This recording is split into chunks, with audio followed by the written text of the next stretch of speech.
Wasiq, can you actually get your head around the idea that known terrorists were delivering religious ceremonies in prisons? I mean, are we just treating prisons as some kind of jihadi training ground? Well, it does seem that way.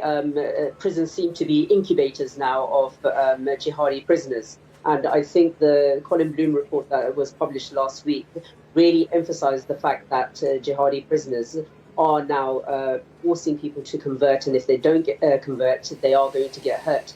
And this report builds up on Jonathan Hawke-Casey's report only 12 months ago, where they were looking at how we can tackle this. So the fact that some of these jihadis were actually preaching and leading Friday sermons and prayers seems really strange to have been going on for so long.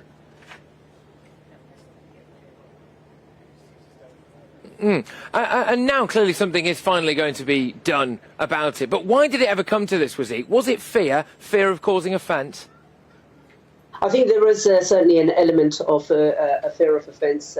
One of the things that Jonathan Hawke-Casey raised was that political correctness was hampering security services' ability to deal with some of these prisoners because they were able to use accusations of Islamophobia or racism because they were being treated differently when that wasn't actually the case. And in fact, now that these draft of measures that are being introduced by the government are actually tackling this, because it's not just Islamist prisoners who are at the who are being targeted here; it's all extremist prisoners with a religious element who are being targeted.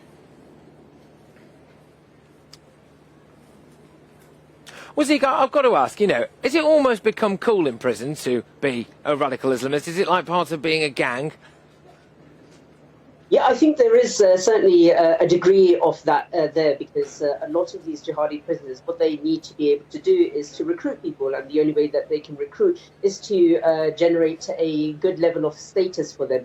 And in order to do that, they need to be the big man in these prisons. So they will be attacking other prisoners. They will be gathering support from other inmates, and they are charismatic prisoners, and they need to be able to be looked up to by a potential pool of recruits in order to continue their jihadist aims, even though they're no longer in public and now that they're in prison. I think one of the really important things to point out is that the first terrorist attack to take place in a prison was as a result of Islamist extremists. So we are dealing with a very, very serious threat here.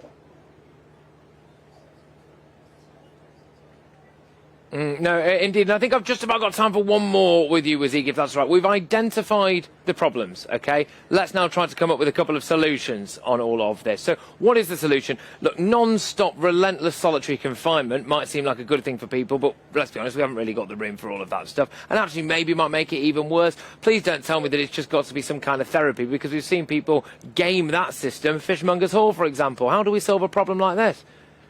Well, I think it's going to be it's going to take some time, and it's going to be different for different prisoners. But I think what we're doing, or at least what the government is doing to tackle this, is good. So we've got our separation centres, we've got other measures where books are being banned, at least with extremist content.